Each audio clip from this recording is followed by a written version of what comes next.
Hello. അൽഗോരിതങ്ങൾക്കപ്പുറത്തെ മനുഷ്യർ, തൊഴിലിടങ്ങളിലെ നേർക്കാഴ്ച എന്ന വിഷയത്തിലുള്ള ചർച്ചയാണ്. നമുക്കറിയാം, നാം ഇന്നിപ്പോൾ ജീവിക്കുന്ന ലോകത്ത് അൽഗോരിതങ്ങളും ആർട്ടിഫിഷ്യൽ ഇൻ്റലിജൻസും ഓട്ടോമേഷൻ്റെയും എല്ലാം ലോകത്ത് ഇതിനൊന്നും ഒരു മനുഷ്യനും വേറിട്ട് നിൽക്കുന്നില്ല. എല്ലാ ഇടങ്ങളിലും അൽഗോരിതം അതിൻ്റേതായ പങ്ക് വഹിക്കുന്നുണ്ട്. എല്ലാ മനുഷ്യരും ഒരു തരത്തിലല്ലെങ്കിൽ മറ്റൊരു തരത്തിൽ ഇതുമായിട്ട് ചേർന്ന് നിൽക്കുന്ന ഒരു കാലഘട്ടത്തിലാണ് നമ്മൾ നിൽക്കുന്നത്. തൊഴിലിടം ഒരിക്കലും ഇതിൽ നിന്നും വ്യത്യസ്തമല്ല എന്നുള്ളതാണ് വാസ്തവം. തൊഴിലിടങ്ങളിലെ റിക്രൂട്ട്മെൻറ്റ് മുതൽ പെർഫോമൻസ് ഇവാലുവേഷൻ വരെയുള്ള വ്യത്യസ്ത മേഖലകളിൽ അൽഗോരിതം ഒരർത്ഥത്തിൽ അല്ലെങ്കിൽ മറ്റൊരർത്ഥത്തിൽ ഉപയോഗപ്പെടുന്നു. നേരത്തെ പറഞ്ഞതുപോലെ ഇങ്ങനെയുള്ളൊരു സാഹചര്യത്തിൽ അൽഗോരിതം ഇല്ലാത്തൊരു ലോകത്ത് നമുക്ക് ജീവിക്കാൻ കഴിയില്ല, അൽഗോരിതങ്ങളുടെ സ്വാധീനമില്ലാത്തൊരു ലോകത്ത് ജീവിക്കാൻ കഴിയില്ല എങ്കിൽ പോലും അൽഗോരിതങ്ങൾക്ക് വിട്ടുകൊടുക്കണോ നമ്മുടെ തൊഴിലിടങ്ങളെ, പൂർണ്ണമായിട്ടും വിട്ടുകൊടുക്കണോ നമ്മുടെ തൊഴിലിടങ്ങളെ എന്നുള്ളതാണ് പ്രസക്തമായ ചോദ്യം. മെഷീനുകൾ മനുഷ്യനെ റീപ്ലേസ് ചെയ്യുമോ എന്നുള്ളത് നമുക്ക് ചിന്തിക്കേണ്ടിയിരിക്കുന്നു. അതോ നമ്മളെ സഹായിക്കുന്ന ഒരു ഉപകരണം മാത്രമാണോ മെഷീൻ, അതല്ല നമ്മൾ സാവധാനം മെഷീനിലേക്ക് മാറിക്കൊണ്ടിരിക്കുകയാണോ എന്നുള്ളതാണ് നമ്മൾ ചിന്തിക്കുന്നത്. ഈ ഒരു പശ്ചാത്തലത്തിലാണ് നമ്മുടെ ഈ ചർച്ച ആരംഭിക്കുന്നത്. ചർച്ചയിൽ നേരത്തെ പരിചയപ്പെടുത്തിയ പോലെ പാനലിസ്റ്റുകളായിട്ട് doctor Lucy Mariam, HR specialist, അതേപോലെ L&Dയിൽ ലേണിംഗ് ആൻഡ് ഡെവലപ്മെൻറ്റിലെ ഒരു സ്പെഷ്യലിസ്റ്റാണ്. മാമിനെ വളരെ സ്നേഹപൂർവ്വം ചർച്ചയിലേക്ക് ക്ഷണിക്കുന്നു. അതേപോലെ മിലു സൂസൻ മാം സൈക്കോളജിസ്റ്റാണ്. അദ്ദേഹത്തെയും വളരെ സ്നേഹപൂർവ്വം ഈ പരിപാടിയിലേക്ക് സ്വാഗതം ചെയ്യുന്നു. നമുക്ക് പരിപാടി തുടങ്ങാം. നേരത്തെ പറഞ്ഞതുപോലെ ഒരു തൊഴിലിടത്തിലെ റിക്രൂട്ട്മെൻറ്റ് മുതൽ അവസാനം വരെയുള്ള പെർഫോമൻസ് ഇവാലുവേഷൻ വരെയുള്ള ഓരോ സ്റ്റേജിലും അപ്ലിക്കേഷൻ റിസീവ് ചെയ്യുന്നു, അപ്ലിക്കേഷൻ സ്ക്രീൻ ചെയ്യുന്നു, എല്ലാ സ്റ്റേജുകളിലും നമ്മൾ കൃത്യമായിട്ടും AI അല്ലെങ്കിൽ ആർട്ടിഫിഷ്യൽ ഇൻ്റലിജൻസിൻ്റെ ഒരു സ്വാധീനം നമ്മൾ കാണുന്നുണ്ട്. ഡോക്ടർ ലൂസി മരിയം, എങ്ങനെയാണ് ഇതിനെ നോക്കിക്കാണുന്നത്? മനുഷ്യരുടെ സ്വഭാവത്തിന് ഇത് എങ്ങനെയാണ് സ്വാധീനിക്കാൻ സാധ്യതയുള്ളത്? ഇത് പറഞ്ഞത് ശരിയാണ്. പക്ഷേ AI എന്ന് പറഞ്ഞ് നമ്മൾ ഇപ്പം എനിക്ക് തോന്നുന്നു ഒരുപാടിടങ്ങളിൽ നിങ്ങളെ റീപ്ലേസ് ചെയ്യും. എസ്പെഷ്യലി എനിക്ക് തോന്നുന്നു ന്യൂസിലും ഒക്കെ ആയാലും ഈ ഒരു ഏജ് കഴിഞ്ഞവർക്ക് വളരെ ബുദ്ധിമുട്ടാണ് ജോലി കിട്ടാൻ, അല്ലെങ്കിൽ AI നിങ്ങളെ റീപ്ലേസ് ചെയ്യും എന്നുള്ളൊരു ഫിയറിലൂടെയാണ് പലപ്പോഴും ജോലി അന്വേഷിച്ച് നടക്കുന്നത്. ഉദ്യോഗാർത്ഥി എനിക്ക് തോന്നുന്നു നിങ്ങൾ യങ്സ്റ്റേഴ്സ് ആയിരിക്കുമ്പോൾ തന്നെ നിങ്ങൾക്ക് ആ ഒരു ചലഞ്ചുണ്ട്. ഞങ്ങളുടെ ഈ കോഴ്സ് കൊണ്ട് ഞങ്ങളിത് കഴിയുമ്പോഴത്തേക്ക് ഞങ്ങൾക്കൊരു ജോലി കിട്ടുമോ, അല്ലെങ്കിൽ AI ഞങ്ങളുടെ ജോലിയെ റീപ്ലേസ് ചെയ്യുമോ എന്നുള്ളത്. ഇത് 2023 ChatGPT നമുക്കെല്ലാവർക്കും ഫെമിലിയർ ആയിട്ട് വന്നപ്പോൾ മുതലുള്ള ഒരു ഭീതിയാണ്. ഇപ്പം ഉടനെ റീപ്ലേസ്മെൻറ്റ് നടക്കും എന്നൊക്കെയുള്ളത്. പക്ഷേ ഇപ്പം കഴിഞ്ഞ ദിവസം ഇന്ത്യയിലൊരു ഗ്ലോബൽ സബ്മിറ്റ് നടക്കുന്നുണ്ട്, AI സബ്മിറ്റ്. അപ്പോൾ അതിൽ പറയുന്നത് രാജ്യത്ത് രണ്ടാമതാണ്, അന്താരാഷ്ട്ര തലത്തിൽ നോക്കിക്കഴിഞ്ഞാൽ AI യൂസ് ഇന്ത്യയിൽ രണ്ടാമതാണ് എന്ന് കാണാനായിട്ട് സാധിക്കും. അപ്പം ഇവിടെ നമ്മളൊരു റീപ്ലേസ്മെൻറ്റ്, ഇപ്പോൾ സാറ് പറഞ്ഞ പോലെ റിക്രൂട്ട്മെൻറ്റിൻ്റെ സ്ക്രീനിങ് മുതൽ നമ്മൾ ഔട്ട്റീച്ച് ചെയ്യുന്നത് മുതൽ ഒരാളെ ഓൺബോർഡ് ചെയ്തു, അതിനുശേഷം അയാളുടെ പെർഫോമൻസ് ഇവാലുവേറ്റ് ചെയ്യുന്നു, ഇതിനൊക്കെ AI ഒരുപാട് സഹായിക്കുന്നുണ്ട്. അപ്പോൾ ഇതിനെ ശരിക്കും ഒരു ഭീതിയോടുകൂടി അല്ല നമ്മൾ സമീപിക്കേണ്ടതെന്നാണ് ഇതിനെ വ്യക്തമായി നോക്കിക്കാണുന്ന ഒരാളെന്ന നിലയിൽ എൻ്റെ ഒരു അഭിപ്രായം. അതായത് AI ഒരിക്കലും മനുഷ്യരെ റീപ്ലേസ് ചെയ്യുന്നില്ല, പക്ഷേ പകരം നമ്മളൊരു മനുഷ്യനും മെഷീനും തമ്മിലുള്ള ഒരു പാർട്ട്ണർഷിപ്പാണ് നമ്മൾ കൊണ്ടുപോകേണ്ടത്. അവിടെ ഇപ്പം ആര് തമ്മിലാണ് ടാസ്ക് ഓറിയൻറ്റഡ് ആയിട്ടുള്ള ഒരു വർക്ക് പ്ലേസിൽ നിന്നും വാല്യൂ ഓറിയൻറ്റഡ് ആയിട്ടൊരു വർക്ക് പ്ലേസുകൾ സൃഷ്ടിക്കാനാണ് നമുക്ക് സാധിക്കുന്നത്. കാരണം മാനുഷിക മൂല്യങ്ങളായ സഹിഷ്ണുത, അല്ലെങ്കിൽ നമ്മൾ ഒരാളെ സപ്പോർട്ട് ചെയ്യുന്നത്, ഇതൊക്കെ ഒരു വർക്ക് സ്പേസിൽ എന്നും വേണം. എത്ര വന്നാലും മാനുഷിക മൂല്യങ്ങൾ റീപ്ലേസ് ചെയ്യാനായിട്ട് സാധിക്കുകയില്ല. ഈ പെർഫോമൻസിൻ്റെ കാര്യം പറയുമ്പം സാറ് പറഞ്ഞ പോലെ ഇതിൻ്റെ എത്ര ടൈം വർക്ക് ചെയ്യുന്നു, അല്ലെങ്കിൽ എത്രമാത്രം നിങ്ങൾ അച്ചീവ് ചെയ്യുന്നു, ഇതൊക്കെ ശരിക്കും നമ്മളെ ഹെൽപ്പ് ചെയ്യുന്നത് നമുക്ക് തന്നെ അതിലേക്ക് പോയി ഒന്ന് തിരിഞ്ഞു നോക്കാൻ നമ്മളെ സഹായിക്കും, നമ്മുടെ പ്രൊഡക്ടിവിറ്റി കൂട്ടാനായിട്ട് സാധിക്കും. പക്ഷേ ഇപ്പം ഗാലപ്പ് സർവേയുടെ സ്റ്റഡി അവർ പുറത്തുവിട്ടതിൽ AI ഒരു കടന്നുകയറ്റം അല്ലെങ്കിൽ AI തൊഴിലിടങ്ങളിലേക്ക് വന്നതുകൊണ്ട് പ്രൊഡക്ടിവിറ്റി അല്ലെങ്കിൽ എഫിഷ്യൻസി കൂട്ടാനായിട്ട് സാധിച്ചു. പക്ഷേ employee engagement, whether employees R engaged എന്നുള്ള ക്വസ്റ്റ്യൻ ഇപ്പോഴും നിലനിൽക്കുകയാണ്. അപ്പം ഡെഫിനറ്റ്ലി തൊഴിലിടങ്ങളെ ബന്ധങ്ങൾ കുറച്ചും കൂടെ, എനിക്ക് തോന്നുന്നു മനുഷ്യത്വം, മാനുഷിക മൂല്യങ്ങൾ കുറച്ചും കൂടെ ശക്തപ്പെടുന്ന ഒരു സമയമാണ്. ആ ഒരു നിർവചനം ശരിക്കും നമ്മളൊന്ന് അതിനെ ഒന്ന് വ്യാഖ്യാനമാണ് സർ മാറ്റേണ്ടത്. ആ ഹ്യൂമൻ റിലേഷൻഷിപ്സിൻ്റെ വ്യാഖ്യാനമാണ്, അല്ലെങ്കിൽ ഒന്ന് റീഡിഫൈൻ ചെയ്യേണ്ടിയിരിക്കുന്നു എന്നാണ് തോന്നുന്നത്. ലൂസി മാം, അല്ല sorry, Milu Susan sir ma'am, ഒരു സൈക്കോളജിസ്റ്റ് എന്ന നിലയിൽ ഈ ബന്ധങ്ങൾ എന്തൊക്കെ രീതിയിലുള്ള മാറ്റങ്ങൾ ഉണ്ടാവും എന്നാണ് തോന്നുന്നത്? അവിടെ വർക്ക് ചെയ്യുന്ന ആൾക്കാർ, എനിക്ക് തോന്നുന്നു നേരത്തെയൊക്കെ ഇപ്പം നമ്മൾ ഈ ആർട്ടിഫിഷ്യൽ ഇൻ്റലിജൻസോ അല്ലെങ്കിൽ അൽഗോരിതംസ് വല്ലാതെ വരുന്നതിന് മുമ്പ് ഒരു ടീം ബോണ്ടിങ്, നമ്മൾ ഒന്നിച്ചിരുന്ന് ചായ കുടിക്കാൻ, എംപ്ലോയീസിൻ്റെ ഇടയിലുള്ള റിലേഷൻഷിപ്പ് വേറൊരു രീതിയിലായിരുന്നു. എനിക്ക് ഇത് വരുന്നതിന് ശേഷം അവർ സ്വന്തം വർക്കിലേക്ക് മാത്രം മാറുന്നൊരു അവസ്ഥ ഉണ്ടാകുമ്പോൾ അത് ഓർഗനൈസേഷൻ്റെ ഗ്രോത്തിനെയൊക്കെ ബാധിക്കില്ലേ? എംപ്ലോയീസിൻ്റെ ഒരു സാറ്റിസ്ഫാക്ഷൻ ലെവലിനെയൊക്കെ, വർക്ക് സാറ്റിസ്ഫാക്ഷൻ ലെവലിനെയൊക്കെ ബാധിക്കും. എങ്ങനെയാണ്? തീർച്ചയായും. ഇപ്പോൾ ഒരു സൈക്കോളജിസ്റ്റ് എന്ന നിലയിലാണ് ഞാൻ നിങ്ങളുടെ മുന്നിലിരുന്ന് സംസാരിക്കുന്നത്. അപ്പോൾ ഒരുപാട് ഈ പറഞ്ഞ പോലെ അൽഗോരിതത്തിൻ്റെ അല്ലെങ്കിൽ AI-യുടെ ഒരുപാട് കടന്നുകയറ്റം ഇപ്പം വന്നിട്ടില്ലാത്തൊരു മേഖലയാണ് സൈക്കോളജിക്കൽ കൗൺസിലിങ്. കാരണം നമ്മളവിടെ പലപ്പോഴും ഒരു മനുഷ്യൻ അല്ലെങ്കിൽ ഒരു ക്ലയൻറ്റ് നമ്മുടെ അടുത്തേക്ക് എത്തിപ്പെടുമ്പോഴത്തേക്കും അവരുടെ ഇമോഷൻസിനെ ടച്ച് ചെയ്യാനാണ് നമ്മൾ ഒരു കൗൺസിലർ അല്ലെങ്കിൽ ഒരു സൈക്കോളജിസ്റ്റ് ശ്രമിക്കുന്നുണ്ടാവുക. അപ്പോൾ AI ഇന്നുവരെയും, അതായത് AI എന്ന് പറയുമ്പോൾ നിങ്ങൾക്ക് എല്ലാവർക്കും ഒക്കെ അറിയാം, മനുഷ്യനിർമ്മിതമായിട്ടുള്ള ഒരു ബുദ്ധി. അപ്പോൾ അത് ഇന്നുവരെയും അതിന് സാധിക്കാത്ത ഒരു കാര്യമാണ് മനുഷ്യൻ്റെ ഇമോഷൻസിനെ ടച്ച് ചെയ്യാൻ, അല്ലെങ്കിൽ മനുഷ്യനെ ഒന്ന് സ്പർശിക്കാൻ.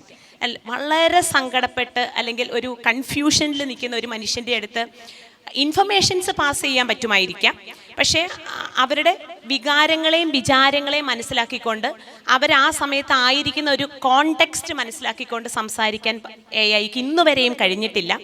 ഫ്യൂച്ചറിസ്റ്റിക് ആയിട്ടുള്ള AI-കൾ ഇമോഷൻസിനെ മനസ്സിലാക്കിയാൽ പോലും ഇമോഷൻസിന് അതിന് സ്വയം നിർമ്മിക്കാൻ സാധിക്കില്ല എന്നുള്ളതാണ്. അതായത് എക്സ്പീരിയൻസ് ഒരിക്കലും AI-ക്ക് ഉണ്ടാവില്ല.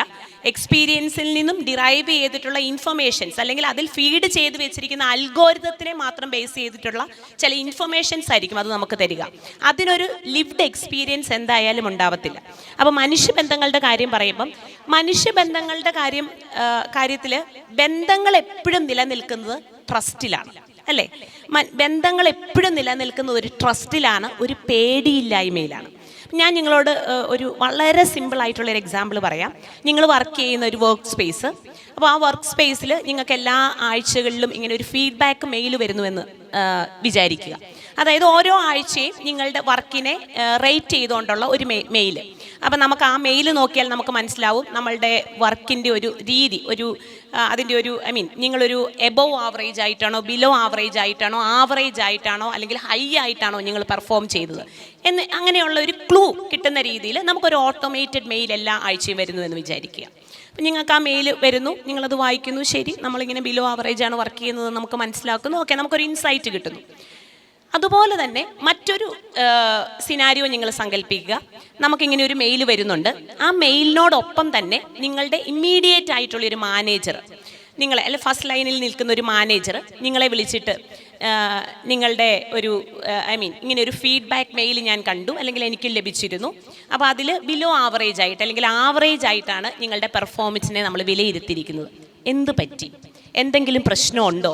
എന്താണ് ഈ കഴിഞ്ഞ മാസത്തെ നമ്മളുടെ ഡേറ്റ് നോക്കിയപ്പോൾ നിങ്ങൾ വളരെ നന്നായി വർക്ക് ചെയ്തുകൊണ്ടിരുന്ന, ഗുഡ് ഫീഡ്ബാക്ക് ഉണ്ടായിരുന്ന, എക്സലൻ്റ് ആയിട്ട് ഫീഡ്ബാക്ക് തന്നിരുന്ന അല്ലെങ്കിൽ വർക്ക് ചെയ്തിരുന്ന ഒരു എംപ്ലോയി ആയിരുന്നു. പക്ഷേ ഇപ്പോൾ ഇങ്ങനെ പെട്ടെന്നൊരു റേറ്റിംഗ് താഴെ പോവാനായിട്ട്, നിങ്ങളുടെ വർക്ക് ഫ്ലോയ്ക്ക് എന്തെങ്കിലും ഒരു പ്രശ്നം ഉണ്ടാവാനായിട്ട് എന്തെങ്കിലും ഒരു കാരണമുണ്ടോ എന്ന് ഒരു മനുഷ്യൻ അല്ലെങ്കിൽ നമ്മുടെ തൊട്ട് മുകളിലുള്ള ഒരു മാനേജർ നിങ്ങളെ വിളിച്ച് സംസാരിക്കുന്നു എന്ന് വിചാരിക്കുക. അപ്പം ഞാൻ പറഞ്ഞത് 2 സിനാരിയോയാണ്. ഒന്ന്, നമ്മൾക്ക് ഇൻസൈറ്റ് കിട്ടാൻ വേണ്ടി നമുക്ക് അങ്ങനെ ഒരു മെയിൽ മാത്രം കിട്ടുന്നു. അപ്പോൾ ആ കമ്പനി വിചാരിക്കുന്നത് അല്ലെങ്കിൽ ആ വർക്ക് സ്പേസിലുള്ള ആളുകൾ വിചാരിക്കുന്നത് ആ മെയിൽ കാണുമ്പോൾ നമുക്ക് മനസ്സിലാവും നമ്മളുടെ വർക്ക് അവരുദ്ദേശിച്ച രീതിയിലല്ല പോകുന്നത്. അപ്പോൾ ആ ഇൻസൈറ്റ് ഉണ്ടാകുന്നതുകൊണ്ട് എംപ്ലോയി കുറച്ചും കൂടെ കൂടുതൽ വർക്ക് ചെയ്യും എന്നുള്ളതാണ്. അടുത്ത സിനാരിയോയിൽ നമ്മളോടൊരാൾ വന്ന് നമ്മളോട് ചോദിക്കുകയാണ്, നിങ്ങൾക്ക് എന്തെങ്കിലും ബുദ്ധിമുട്ടുണ്ടോ, എന്തെങ്കിലും ഞാൻ നിങ്ങൾക്ക് ചെയ്തു തരേണ്ടതായിട്ടുണ്ടോ, നിങ്ങളൊരു നല്ല എംപ്ലോയി ആയിരുന്നു, പക്ഷേ നിങ്ങളുടെ വർക്ക് താഴോട്ട് പോയിട്ടുണ്ട്, ബന്ധമുള്ള മനുഷ്യൻ്റെ സ്പർശനങ്ങൾ പറയുന്ന ആ ഒരു, അല്ലെങ്കിൽ നമ്മളുടെ വിചാര വായ്പകളെ ഏറ്റുവാങ്ങാൻ തയ്യാറായിട്ടൊരാൾ നിൽക്കുന്ന ആ ഒരു തൊഴിലിടത്തെ ആയിരിക്കും നിങ്ങൾ കൂടുതൽ. അത് പുതിയ യങ്സ്റ്റേഴ്സ് ആണെങ്കിലും ശരി, സീനിയർ ആയിട്ടുള്ള ആൾക്കാരാണെങ്കിലും ശരി, ആ ഒരു മനുഷ്യ സ്വഭാവമുള്ള ആ ഒരു വർക്ക് പ്ലേസിനെ ആയിരിക്കും നമ്മൾ കൂടുതൽ സ്വീകരിക്കുക. അപ്പോൾ അത് തന്നെയാണ് എ ഐയുടെ കേസിലും. എ ഐനെ നമുക്കൊരിക്കലും ഇപ്പം ഡോക്ടർ ലൂസി പറഞ്ഞതുപോലെ മനുഷ്യനെ മാറ്റി നിർത്തിയിട്ടല്ല നമ്മൾ എ ഐനെ പറ്റി ചിന്തിക്കേണ്ടത്. എ ഐ എന്ന് പറയുന്നത് മനുഷ്യനിർമ്മിത ബുദ്ധിയാണ്. മനുഷ്യനില്ലാതെ ഒരിക്കലും എ ഐ ഉണ്ടാവില്ല. മനുഷ്യനില്ലാതെയുള്ള എ ഐനെ പറ്റി അല്ല നമ്മൾ ചിന്തിക്കേണ്ടത്. എ ഐയോടൊപ്പം ചേർന്നുകൊണ്ട് നമുക്ക് എങ്ങനെയാണ് നമ്മുടെ ജീവിതത്തെ എൻഹാൻസ് ചെയ്യാൻ പറ്റുന്നത് എന്നുള്ളതിനെ പറ്റിയാണ് നമ്മളിപ്പോൾ ചിന്തിച്ചു തുടങ്ങേണ്ടത്. Okay, thank U. അപ്പോൾ മനുഷ്യൻ്റെ വികാരങ്ങൾക്ക് പ്രാധാന്യം കൊടുത്തുകൊണ്ടുള്ള ഒരു വർക്ക് പ്ലേസ് ആണ് നമ്മൾ കാണേണ്ടതെന്നാണ് പറഞ്ഞിട്ടുള്ളത്. അതായത് മനുഷ്യൻ്റേതായിട്ടുള്ള എമ്പതി, ഇമോഷണൽ ഇൻ്റലിജൻസിനൊക്കെ പ്രാധാന്യം കൊടുത്തുകൊണ്ടിരിക്കണം. എനിക്കിത് ചോദിക്കാനുള്ളത്, നേരത്തെ പറഞ്ഞു പ്രൊഡക്ടിവിറ്റി കൂടും എന്നുള്ളത്, നമ്മളെ ഇത് വരുന്ന സമയത്ത് പ്രൊഡക്ടിവിറ്റി കൂടുന്നുള്ളത്.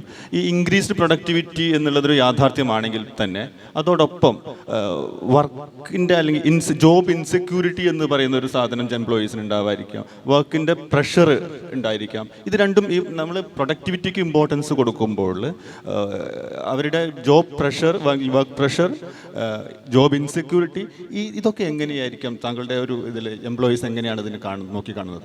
അത് ഞാൻ പറഞ്ഞില്ലേ, ഞാൻ തുടങ്ങിയപ്പോൾ തന്നെ പറഞ്ഞിട്ടുണ്ട്. എനിക്ക് തോന്നുന്നു മീഡിയയിലൂടെയൊക്കെ നമ്മൾ കേൾക്കുന്ന news like we leave in A post truth ഇറ.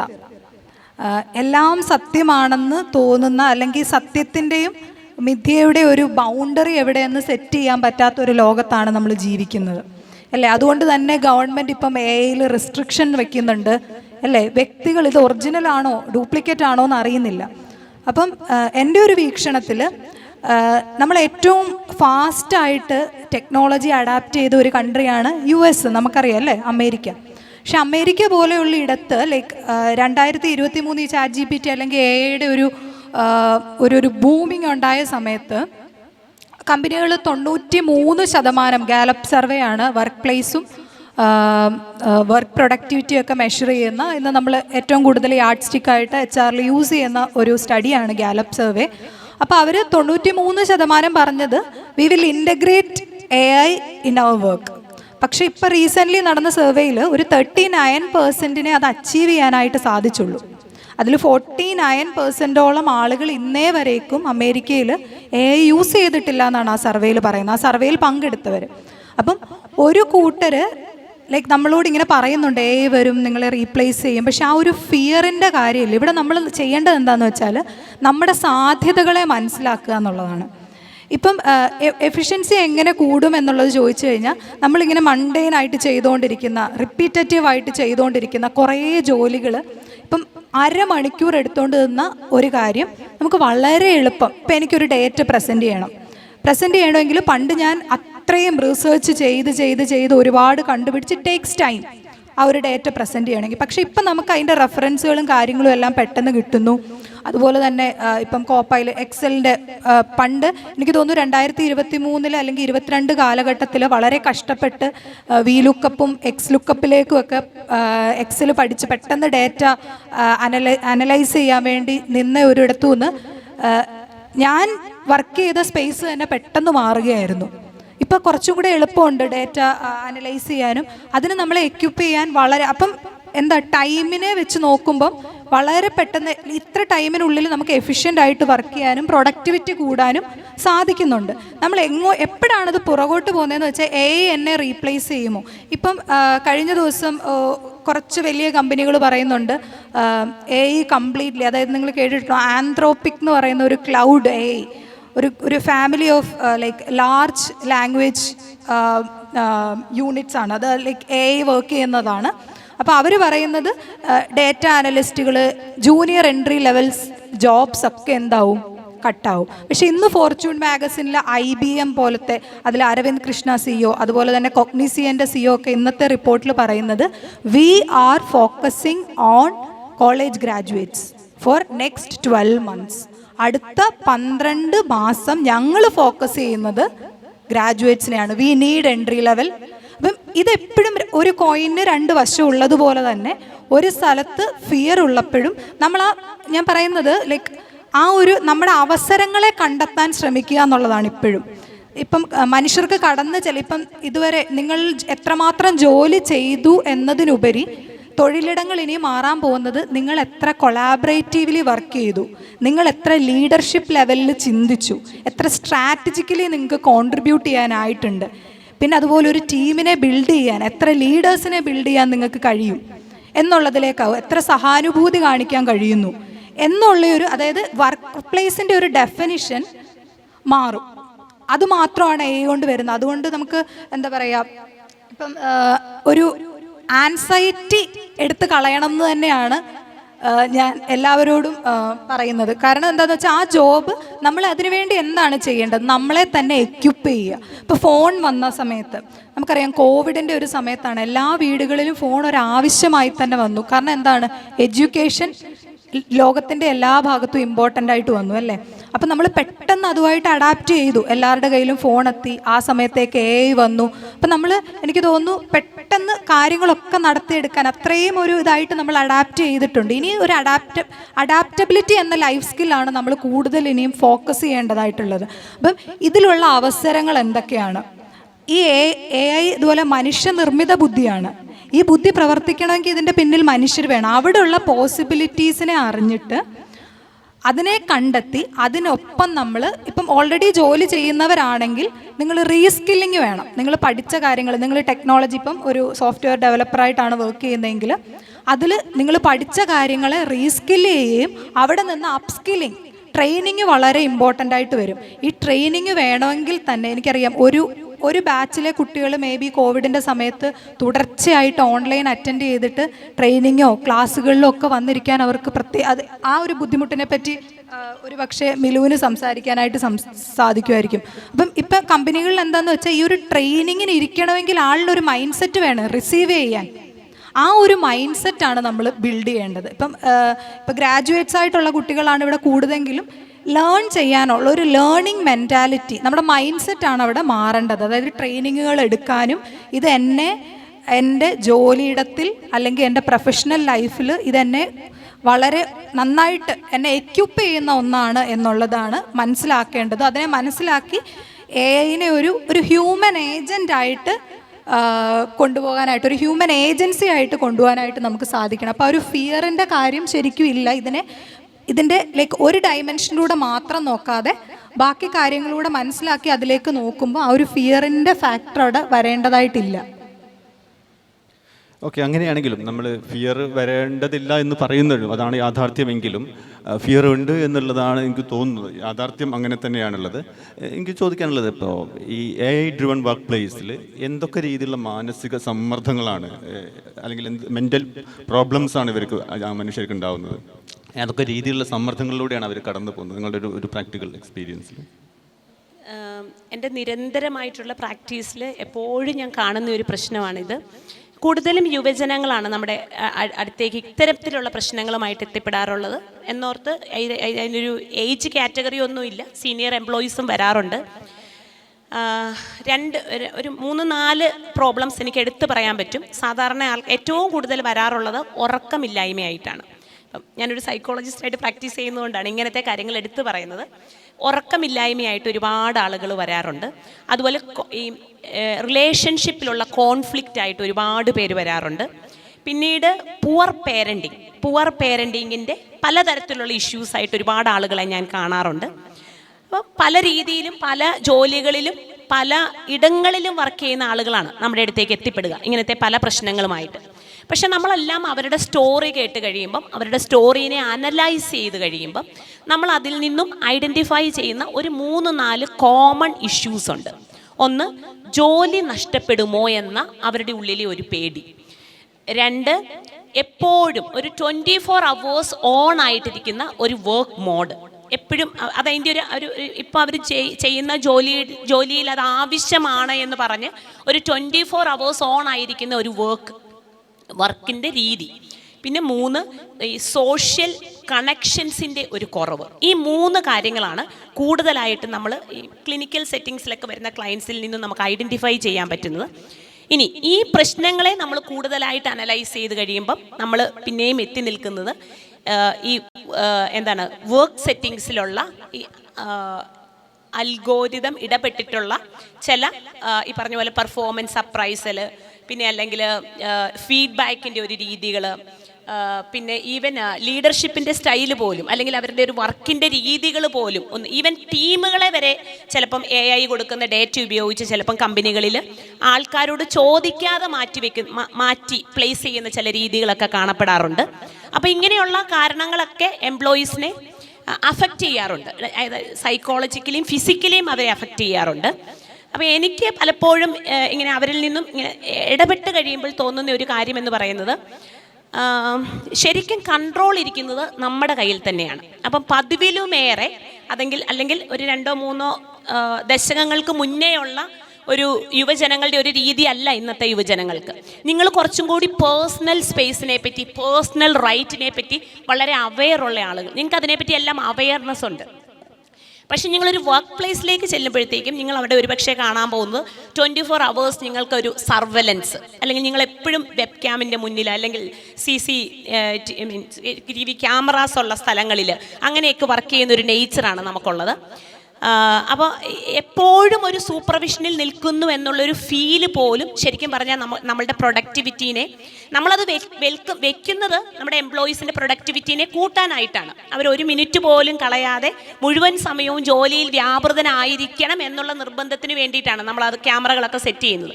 പലപ്പോഴും ഈ 24 hours സർവലൻസ് ആക്ച്വലി ഈ എംപ്ലോയീസിൻ്റെ പ്രൊഡക്ടിവിറ്റീനെ താഴ്ത്തുന്നതായിട്ടാണ് കാണാറുള്ളത്. അല്ലെങ്കിൽ അവർക്കൊരു ക്ഷീണം, അവർക്കൊരു പേടി, ഒരു അക്ഷമ, അതൊക്കെ ഈ ഒരു സർവലൻസ് കാരണം കാണപ്പെടാറുണ്ട്. പിന്നെ ആരും തങ്ങളെ കേൾക്കാനില്ലാത്ത രീതിയിലുള്ളൊരു അവസ്ഥ, അതായത് എല്ലാ ഡേറ്റകളും സിസ്റ്റം തന്നെ പറയുന്നു, എല്ലാ നോട്ടിഫിക്കേഷൻസും സിസ്റ്റം തന്നെ പറയുന്നു. അപ്പോൾ ഈ ടീം വർക്ക് അവിടെ ഒരു ടീമുണ്ട്, പക്ഷേ ഈ ടീമിൽ പോലും അവർക്കൊരു കോമ്പറ്റീഷൻ ഫീൽ ചെയ്യുന്നുണ്ട്. എനിക്ക് പകരം നാളെ അയാളാകുമോ, അയാൾക്ക് പകരം നാളെ ഞാനാകുമോ എന്ന രീതിയിലുള്ളൊരു പേടി. അപ്പോൾ ഇത്തരത്തിലുള്ള കുറേയേറെ പേടികളിൽ കൂടിയാണ് ഇന്നത്തെ യുവജനങ്ങൾ അല്ലെങ്കിൽ ഇന്നത്തെ തൊഴിലാളികൾ, ജീവനക്കാരെ ജീവിച്ചു പോകുന്നത്. പക്ഷേ പലപ്പോഴും എനിക്ക് തോന്നുന്നു അത് AI അല്ലെങ്കിൽ ഈ അൽഗോരിതത്തിനെ കൃത്യമായിട്ട് മനസ്സിലാക്കാത്ത രീതിയിലുള്ള, അതായത് നമ്മളെപ്പോഴും സംസാരിച്ചു തുടങ്ങുന്നത് AI ജോലിക്കാരെ അല്ലെങ്കിൽ ജീവനക്കാരെ റീപ്ലേസ് ചെയ്യുമോ. ഇപ്പം ഇന്നത്തെ സംഭാഷണം പോലും നമ്മൾ തുടങ്ങിയത് അങ്ങനെയാണ്, ഇത് റീപ്ലേസ് ചെയ്യുമോ. സത്യം പറഞ്ഞാൽ ആ ടാഗ് ലൈൻ തന്നെ അല്ലെങ്കിൽ ആ ഒരു ഫ്രേസ് തന്നെ മാറ്റണമെന്നാണ് എനിക്ക് തോന്നുന്നത്. അത് തന്നെ പറയുന്നത് റീപ്ലേസ് ചെയ്തേക്കാം, അതുകൊണ്ടായിരിക്കുമല്ലോ റീപ്ലേസ് ചെയ്യുമോ എന്നുള്ളൊരു ക്വസ്റ്റ്യൻ തരുന്നത് എന്നുള്ളൊരു പേടിയാണ് അതവിടെ ക്രിയേറ്റ് ചെയ്യുന്നത്. പക്ഷേ AIക്ക് എങ്ങനെയാണ് മനുഷ്യനെ അപ്സ്കിൽ ചെയ്യാൻ പറ്റുക, എങ്ങനെയാണ് AIക്ക് മനുഷ്യനെ കൂടുതൽ എൻഹാൻസ് ചെയ്യാൻ പറ്റുക എന്ന രീതിയിലുള്ള ചർച്ചകളാണ് നമ്മളിവിടെ നടത്തുന്നതെങ്കിൽ അത് കുറച്ചും കൂടി എനിക്ക് തോന്നുന്നു ഒരു പോസിറ്റിവിറ്റിയിലേക്ക് അത് നയിക്കുമെന്നാണ് തോന്നുന്നത്. എപ്പോഴും ഈ റീപ്ലേസ് എന്നുള്ള വാക്കുകൾ തന്നെ നമ്മളങ്ങ് മാറ്റി വെക്കുക. നിങ്ങളെ ആരും റീപ്ലേസ് ചെയ്യാൻ പോകുന്നില്ല, പക്ഷെ നമ്മൾ ആ ഒരു രീതിയിലേക്ക് നമ്മളെ സ്വയം അപ്സ്കിൽ ചെയ്യണം. നമ്മൾ പണ്ടത്തെ രീതിയിൽ തന്നെയാണ് വർക്ക് ചെയ്യാൻ ഉദ്ദേശിച്ചിരിക്കുന്നതെങ്കിൽ ചിലപ്പം നമ്മളെക്കാൾ മെച്ചപ്പെട്ട മനുഷ്യനിർമ്മിത ബുദ്ധികൾ വന്നു പോയേക്കാം. അപ്പം മനുഷ്യൻ നിർമ്മിച്ച മനുഷ്യനേക്കാൾ വലിയ മറ്റൊന്ന് എന്തായാലും നിങ്ങളെ കീഴടക്കാൻ പോകുന്നില്ല. ഒറ്റ കാര്യം, നമുക്ക് മാത്രം സ്വന്തമായിട്ടുള്ള അഡാപ്റ്റബിലിറ്റി എന്ന സ്കില്ല് നിങ്ങൾ പുറത്തെടുക്കുക എന്നുള്ളതാണ്. നമ്മളെപ്പോഴും പറയും എവല്യൂഷൻ്റെ ഭാഗമായിട്ട് നമ്മളെപ്പോഴും പറയും സർവൈവൽ. ഓക്കെ, സർവൈവലിംഗ് സ്കിൽ, അത് മനുഷ്യൻ ഭയങ്കരമായിട്ട് അഡാപ്റ്റ് ചെയ്യുന്ന ഒരു വ്യക്തിയാണ്. അപ്പോൾ ഇപ്പോൾ AIയുടെ കടന്നുകയറ്റത്തിൽ മറ്റൊരു പ്രധാനപ്പെട്ട കാര്യം സൂചിപ്പിക്കാനുള്ളത്, നിങ്ങൾക്ക് എല്ലാവർക്കും അറിയായിരിക്കും, കോവിഡിന് ശേഷമാണ് നമുക്ക് ഇത്രയും വലിയൊരു ടെക്നോളജിക്കൽ അഡ്വാൻസ്മെൻ്റ് ഉണ്ടായത്, അല്ലേ? നമ്മൾ പല റിപ്പോർട്ടുകളിലും വായിച്ചിട്ടുണ്ടാവും 20-50 വർഷം കൊണ്ടുണ്ടാവേണ്ട ചില ടെക്നോളജിക്കൽ അഡ്വാൻസ്മെൻറ്റ് 2-3 വർഷം കൊണ്ട് സംഭവിച്ചു പോയി. അപ്പം സമൂഹത്തിൽ മാറ്റങ്ങൾ എപ്പോഴും ഉണ്ടാവുന്നതാണ്, നിരന്തര മാറ്റമില്ലാത്തത് മാറ്റത്തിന് മാത്രമാണെന്ന് നമ്മൾ എപ്പോഴും പറയാറുള്ളതാണ്. പക്ഷേ ഈ കോവിഡ് എന്ന് പറയുന്ന ഒരു വലിയ സംഗതി നമ്മുടെ ലോകത്തിനെ വളരെ പെട്ടെന്ന് അങ്ങ് മാറ്റിമറിച്ചു. അപ്പോൾ ശരിക്കും പറഞ്ഞാൽ മനുഷ്യർക്ക് അഡാപ്റ്റ് ചെയ്യാനുള്ള ഒരു സാഹചര്യം അവിടെ കുറച്ചൊന്ന് കുറഞ്ഞുപോയി. അതായത് എപ്പോഴും നമുക്ക് ഈ മാറ്റങ്ങൾ പതുക്കെ നമ്മുടെ ലൈഫിലേക്ക് കയറി വരുമ്പോൾ, അല്ലെങ്കിൽ ഒരു 20 വർഷം കൊണ്ട് നമ്മൾ ഈ പറയുന്ന ടെക്നോളജിക്കൽ അഡ്വാൻസ്മെൻറ്റിനെയൊക്കെ എംബ്രൈസ് ചെയ്യുവാണെങ്കിൽ നമ്മൾ അതുമായിട്ട് അങ്ങ് അഡാപ്റ്റ് ആവും. നമ്മൾ അറിയില്ല ആ മാറ്റം നമ്മളെ കീഴടക്കുന്നത്. പക്ഷേ ഇവിടെ 2-3 വർഷം കൊണ്ട് ലോകം തന്നെ അങ്ങ് കീഴ്മേൽ മറിയുന്നത് പോലെ ടെക്നോളജിക്കൽ അഡ്വാൻസ്മെൻറ്റ് വന്നു പെട്ടപ്പോഴത്തേക്കും നമ്മൾ അറിയാതെ നമുക്ക് ആ ഒരു അഡാപ്റ്റബിലിറ്റി പുറത്തെടുക്കാനുള്ള സാഹചര്യം കിട്ടിയില്ല. അപ്പം നമ്മളത് മനസ്സിലാക്കുക, അത് സംഭവിച്ചു പോയി, അത് മനസ്സിലാക്കുക.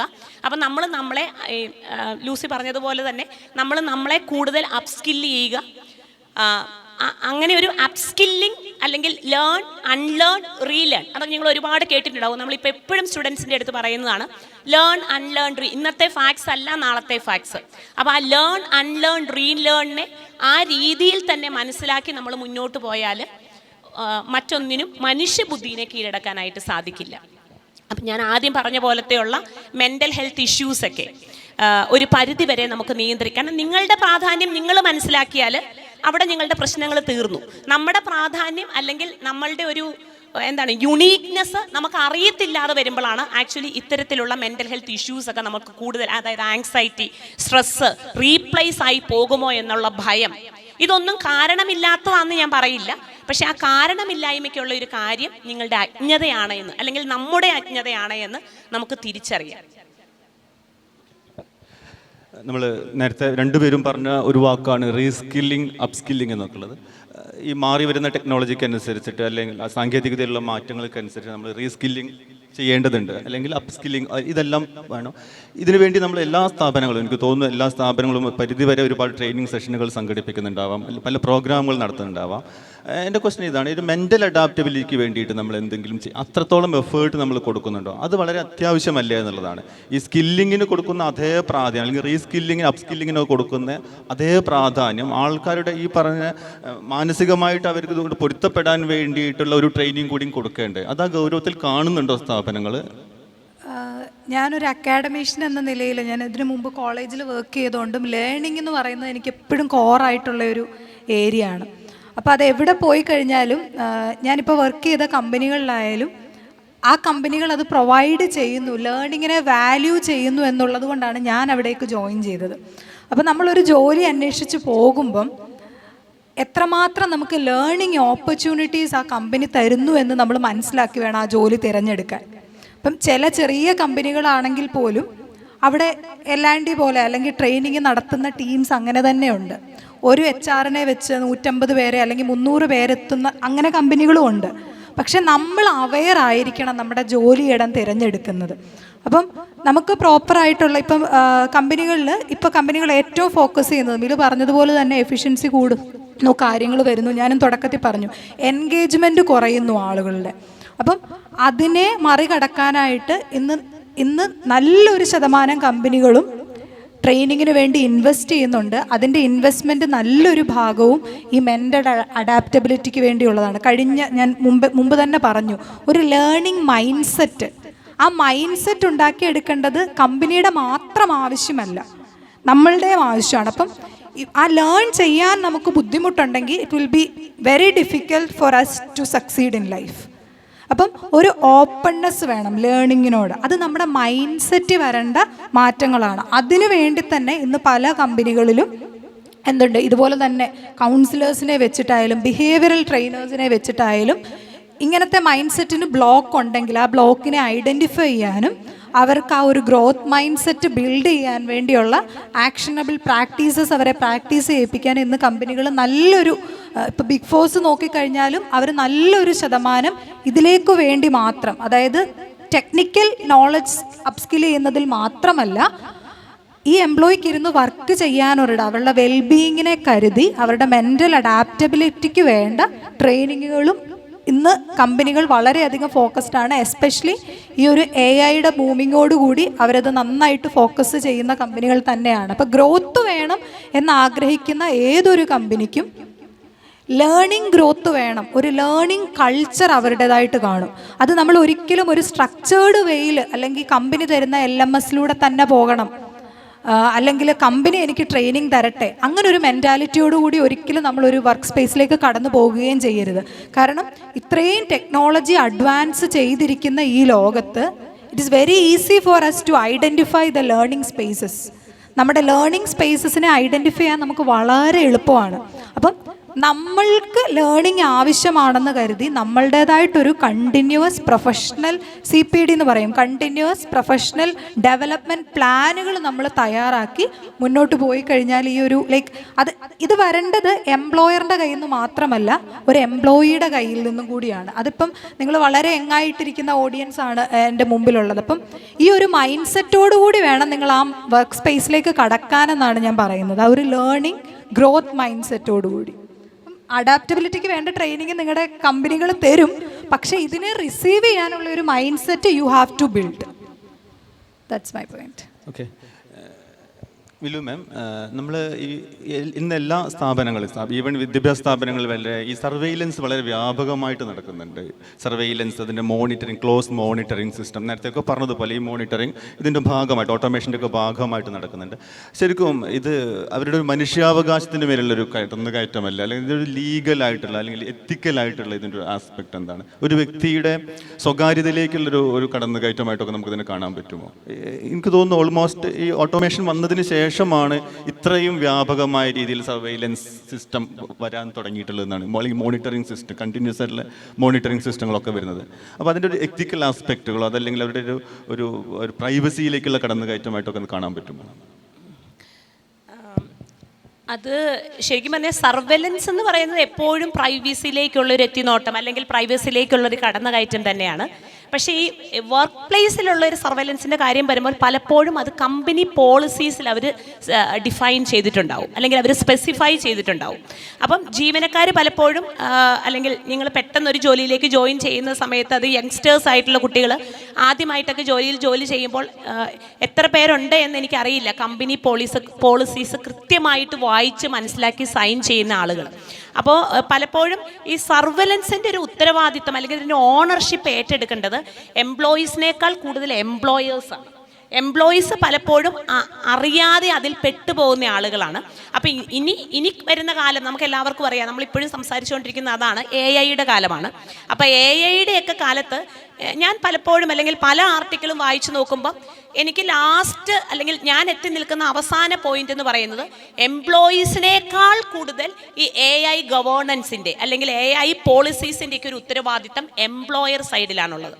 അപ്പോൾ ഒരു പ്രോപ്പർ ഗവേണൻസ് ഇല്ലാത്ത ഒരു AI അല്ലെങ്കിൽ സർവൈലൻസ് അല്ലെങ്കിൽ കമ്പനി പോളിസീസ്, ഇതായിരിക്കും ഇനി വരുന്ന മുന്നോട്ടുള്ള കാലത്തെ ഏറ്റവും വലിയൊരു ചലഞ്ച് എന്ന് പറയുന്നത്. അപ്പോൾ എപ്പോഴും ഓരോ ആൾക്കാരുടെയും പേഴ്സണൽ സ്പേസ്, പേഴ്സണൽ റൈറ്റ്, ഇങ്ങനെയുള്ള കാര്യങ്ങളെല്ലാം നമ്മുടെ കയ്യിലാണ് ഇരിക്കുന്നത്. പലപ്പോഴും ഞാൻ കേട്ടിട്ടുണ്ട് എംപ്ലോയീസ് പേഴ്സണൽ സ്പേസിനെ പറ്റിയും പ്രൊഫഷണൽ സ്പേസിനെ പറ്റിയും വലിയ പ്രീച്ചിങ് നടത്തുന്നത്. നിങ്ങൾക്ക് ഇപ്പം അടുത്ത കാലത്തായി ഞാനൊരു 2 വലിയ എംപ്ലോയീസ് സംസാരിക്കുന്നത് കേട്ടു. നമുക്ക് പേഴ്സണൽ സ്പേസ്, പ്രൊഫഷണൽ സ്പേസ് എന്ന് പറയുന്ന 2 സ്ഥലങ്ങളില്ല, രണ്ടും ഒന്നാണ്. നിങ്ങൾക്ക് ഒരു ജീവിതമേ ഉള്ളതുപോലെ തന്നെ നിങ്ങൾക്ക് പേഴ്സണൽ സ്പേസും പേഴ്സണൽ ലൈഫും പ്രൊഫഷണൽ ലൈഫും എന്നുള്ള 2 ലൈഫായിട്ട് നിങ്ങൾക്കതിനെ ഡിഫൈൻ ചെയ്യാൻ പറ്റില്ല, ഒന്നാണ്. അത് കോമൺ ആണ് എന്നുള്ള രീതിയിലാണ് അവർ സംസാരിക്കുന്നത്. അതായത് ഇത്രയേ ഉള്ളൂ, നിങ്ങളുടെ പേഴ്സണൽ സ്പേസിലേക്ക് പ്രൊഫഷണൽ സ്പേസ് കടന്നു കയറിയാലും പേഴ്സണൽ സ്പേസിൽ നിന്ന് പ്രൊഫഷണൽ സ്പേസിലേക്ക് ഒരു കടന്നുകയറ്റം ഉണ്ടായാലും അത് നോർമലാണ്. ബിക്കോസ് നിങ്ങളുടെ വർക്ക് വീട്ടിലും കൊണ്ടുപോകണം, വീട് വർക്കിലേക്ക് കൊണ്ടുവരാമോ എന്നുള്ള കാര്യത്തിൽ അവർ സ്പെസിഫൈ ചെയ്യുന്നില്ല. പക്ഷെ ഒരു കാര്യത്തിൽ അവർക്ക് നിർബന്ധമുണ്ട്, വർക്ക് വീട്ടിലേക്കും എടുക്കാം. അപ്പോൾ അവിടെ നിങ്ങളൊന്ന് കെയർഫുൾ ആയിരിക്കുക. നിങ്ങൾ പുതിയ കുട്ടികളാണ്, നിങ്ങൾ വർക്കിലേക്കൊക്കെ കയറി പോകുന്ന കുട്ടികളാണ്.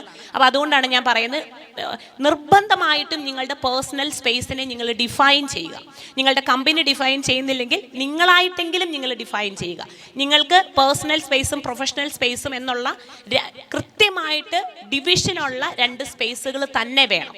അപ്പോൾ അതില്ലെങ്കിൽ വർക്ക് ചെയ്യാൻ പറ്റുമോ എന്നുള്ളൊരു കാര്യം. അപ്പോൾ ഇന്നത്തെ കമ്പനികളിൽ വളരെ ബുദ്ധിമുട്ടാണ് നമുക്ക് പേഴ്സണൽ സ്പേസും. സത്യം പറഞ്ഞാൽ നമുക്ക് എല്ലാവർക്കും ഇപ്പം സ്വന്തമായിട്ട് കമ്പനി ലാപ്ടോപ്പ് ഇല്ലാത്ത എംപ്ലോയീസ് വളരെ കുറവാണ്. ഫോണില്ലാത്ത എംപ്ലോയീസ് വളരെ കുറവാണ്. കാരണം എന്താണ്? ഇപ്പം നിങ്ങളെപ്പോലെയുള്ള കോളേജ് കഴിഞ്ഞ് ഓടി പെട്ടെന്നൊരു ജോലിയിലേക്ക് കയറുന്ന കുട്ടികൾക്ക് അതൊരു ഇന്നത്തെ കാലത്ത് പോലും അതൊരു ലക്ഷറി ആയിട്ട് നിങ്ങൾ പറയാറുണ്ട്. എനിക്ക് കമ്പനി ലാപ്ടോപ്പ് തരും, കമ്പനി എനിക്ക് മൊബൈൽ തരും, കമ്പനി എനിക്ക് സിം തരും. ആക്ച്വലി എന്താണ് അത്? ഇത്രയേ ഉള്ളൂ. അവർ 24 hours നിങ്ങളെ സർവൈലൻസ് നിർത്തിയിരിക്കുന്നതാണത്. അതിൻ്റെ അർത്ഥം ഒരു കമ്പനി നിങ്ങൾക്ക് ഇന്ന കാര്യങ്ങളൊക്കെ പ്രൊവിഷൻസ് ഒക്കെ തരുന്നുണ്ടെങ്കിൽ അതിൻ്റെ അർത്ഥം 24 hours നിങ്ങൾ ആ കമ്പനിയോട് കടപ്പെട്ടിരിക്കുന്നു, അല്ലെങ്കിൽ അവർ പറയുന്നതനുസരിച്ച് നിങ്ങൾ ജീവിക്കണം എന്നുള്ളതാണ്. അപ്പം നിങ്ങൾക്ക് തീരുമാനിക്കാനാവണം നിങ്ങളുടെ ഒരു പേഴ്സണൽ സ്പേസ്, അല്ലെങ്കിൽ ഇത്ര മണിക്ക് ശേഷം. ഇപ്പം നമ്മുടെ കേരളത്തിൽ മറ്റേ റൈറ്റ് ടു ഡിസ്കണക്ട് ബില്ല് വളരെ പെട്ടെന്ന് തന്നെ അത് നടപ്പിലാകുമായിരിക്കാം. പക്ഷേ എഗെയിൻ നമ്മുടെ കയ്യിലാണ് ബോൾ ഇരിക്കുന്നത്. അതായത് നമ്മളാണ് തീരുമാനിക്കേണ്ടത്. ഇപ്പം ഒരു കമ്പനിയിൽ 1000 എംപ്ലോയീസ് അല്ലെങ്കിൽ 100 എംപ്ലോയീസ് ഉണ്ടെങ്കിൽ 90 പേരും വീട്ടിലോട്ട് വർക്ക് കൊണ്ടുപോകുന്ന ആളുകളാണെങ്കിൽ ആ 10 പേര് ചെയ്യാത്ത 10 പേര് ചിലപ്പം അവരുടെ പ്രൊഡക്റ്റ് അല്ലെങ്കിൽ അവരെ മറ്റു രീതിയിൽ നമുക്ക് വിലയിരുത്തും, കമ്പനികൾക്ക് വിലയിരുത്താം. അപ്പോൾ അതുകൊണ്ട് നിങ്ങൾ എപ്പോഴും മനസ്സിലാക്കുക, നിങ്ങളുടെ പേഴ്സണൽ സ്പേസിൻ്റെയും പ്രൊഫഷണൽ, അതായത് ഇങ്ങനെ മാറ്റി നിർത്തേണ്ട കാര്യങ്ങൾ. പേഴ്സണൽ സ്പേസും പ്രൊഫഷണൽ സ്പേസുമാണ്. അപ്പോൾ അതല്ല എന്ന് ആര് പറഞ്ഞാലും അവരെ ഒന്ന് ശ്രദ്ധയോടെ ശ്രമിച്ചുകൊള്ളുക കേട്ടോ. ആ പറയുന്നതിൽ മറ്റു പല ഹിഡൻ അജണ്ടാസും ഉണ്ടാവാം.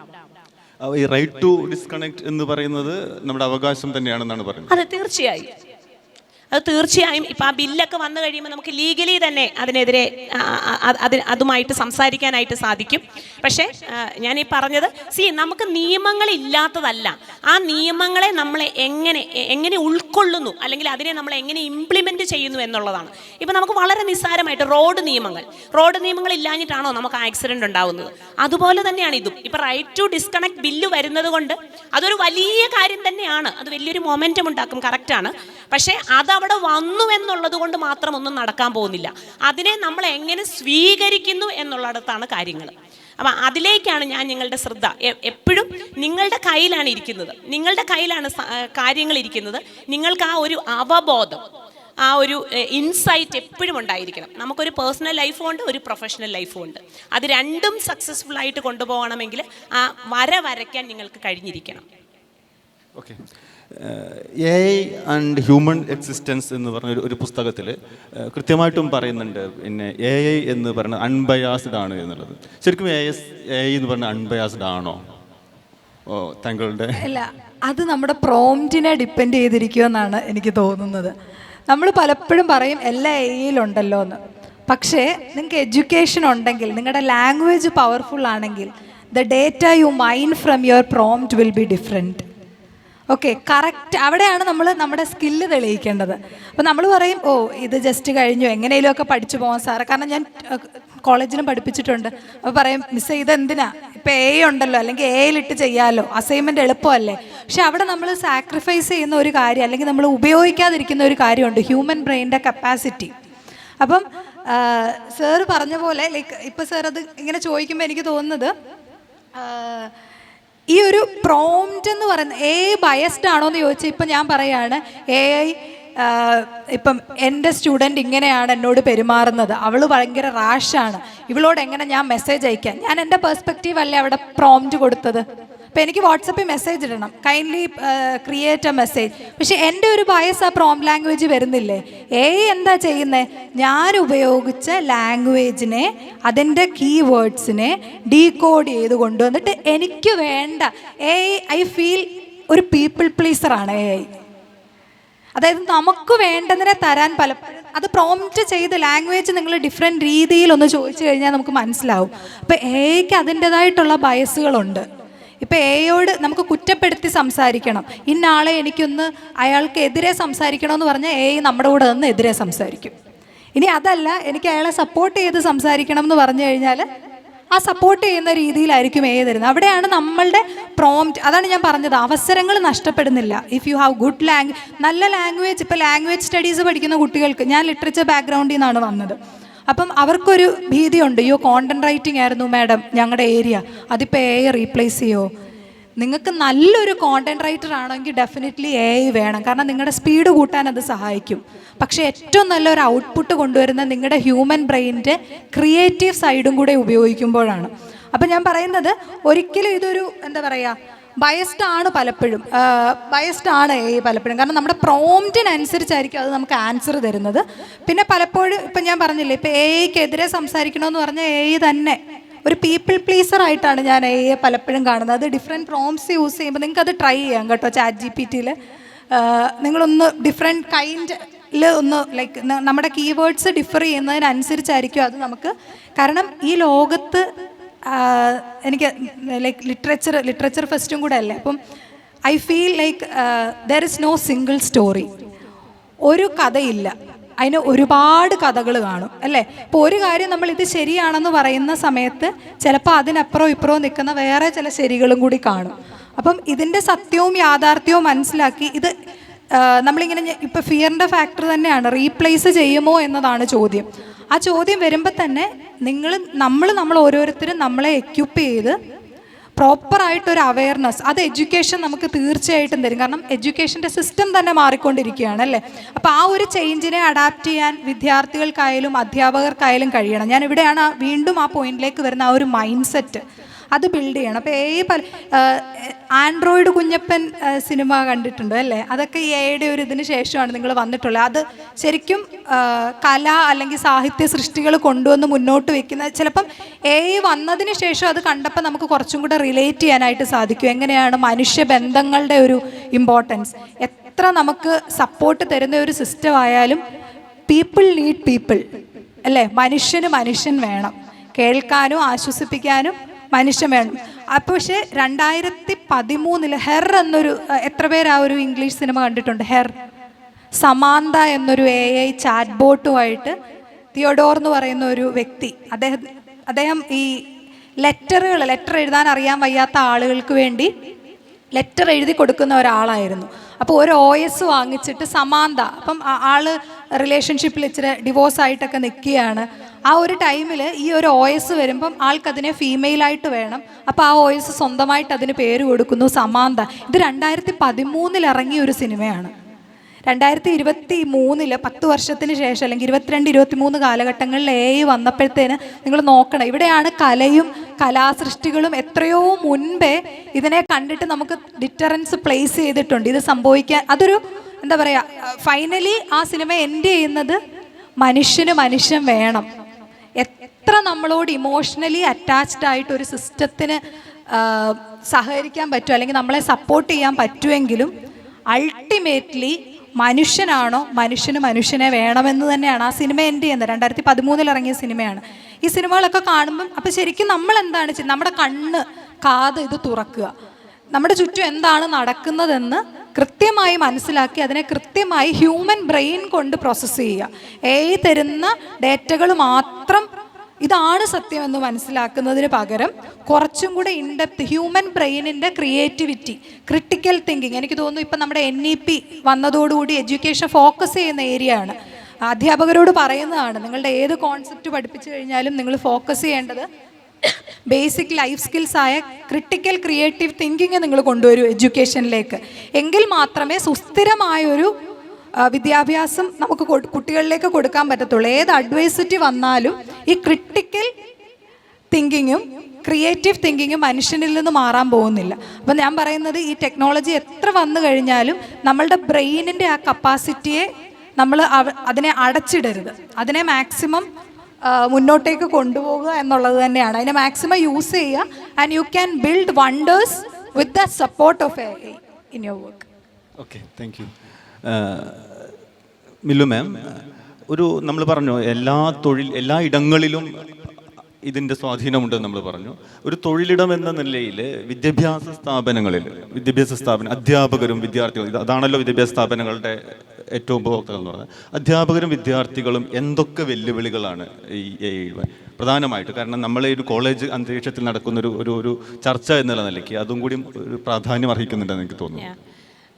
എനിക്ക് തോന്നുന്നു വിദ്യാഭ്യാസ രംഗം അല്ലെങ്കിൽ സ്കൂള്, കോളേജ്, ഇവിടെയൊക്കെയാണ് അതിൻ്റെ വലിയ വെല്ലുവിളികൾ നേരിടുന്ന ഒരു സ്ഥലം. കാരണം ഇപ്പം എനിക്ക് തോന്നുന്നില്ല ഇപ്പം നമ്മൾ ആരും സ്കൂളിൽ അല്ലെങ്കിൽ കോളേജിൽ പഠിക്കുന്നത് വിദ്യ ശേഖരിക്കാനായിട്ടാണെന്ന്. അതായത് അറിവ് നേടാനായിട്ടാണ് നിങ്ങൾ ആരും, അല്ലെങ്കിൽ അറിവ് നേടാനായി മാത്രം നമുക്ക് ആർക്കും കോളേജിലോ സ്കൂളിലോ പോകേണ്ട ഒരു ആവശ്യം ഇന്നില്ല. നമുക്ക് വീട്ടിലിരുന്ന് ലോകത്തിൻ്റെ ഏത് സൈഡിൽ കിടക്കുന്ന കാര്യങ്ങളെപ്പറ്റിയും നമുക്കൊരു ഫിംഗർ ടിപ്പിൽ, നമ്മൾ ഒത്തിരി പറയാറുണ്ടല്ലേ, ഫിംഗർ ടിപ്പിലാണ് നമുക്ക് ഇൻഫർമേഷൻ ഇരിക്കുന്നത്. അല്ലെങ്കിൽ ഏതൊരു ജനറേറ്റഡ് AI സൈറ്റുകൾ എടുത്താലും നമുക്ക് ഇൻഫർമേഷൻസിൻ്റെ കുന്ന് കിട്ടും. അപ്പോൾ നമുക്കൊരു സ്കൂളിലോ കോളേജിലോ പോയി പഠിക്കേണ്ട കാര്യമില്ല. പിന്നെ എന്തിനാണ് നിങ്ങൾ സ്കൂളിലും കോളേജിലും പോകുന്നത്? സ്കൂളിലും കോളേജിലും നമ്മൾ പോയി പഠിക്കുന്നത് ശരിക്കും പറഞ്ഞാൽ എത്തിക്സും മോറൽസും വാല്യൂ സിസ്റ്റംസും മനസ്സിലാക്കാൻ വേണ്ടിയിട്ടാണ്. അല്ലെങ്കിൽ സോഷ്യൽ സിസ്റ്റംസ് ഉണ്ട്. ഒരു വ്യക്തി സമൂഹത്തിൽ എങ്ങനെയാണ് പെരുമാറേണ്ടത്, സോഷ്യലൈസേഷൻ ഒരു സ്ട്രക്ചറുണ്ട്.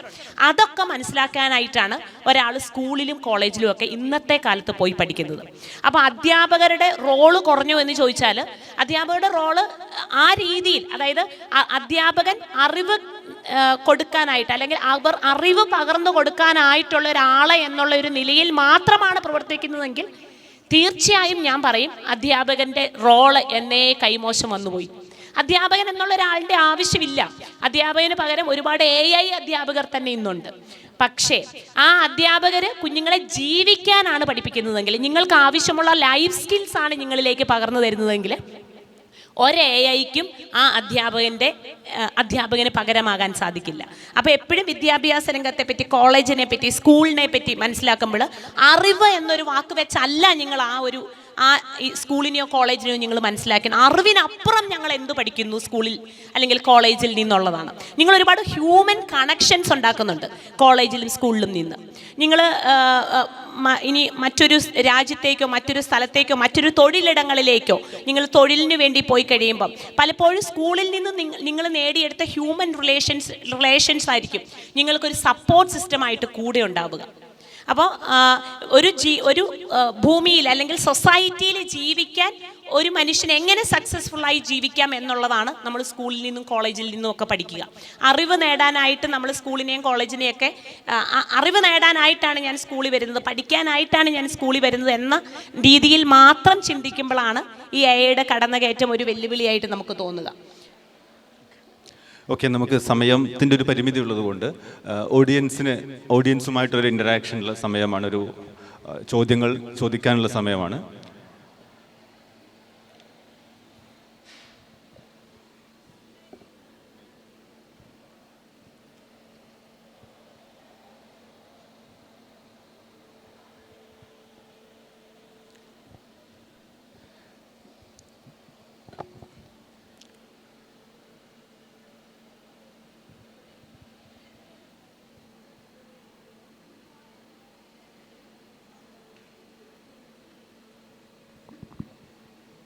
നമസ്കാരം, എൻ്റെ പേര് അബ്ദുൽ നാസർ.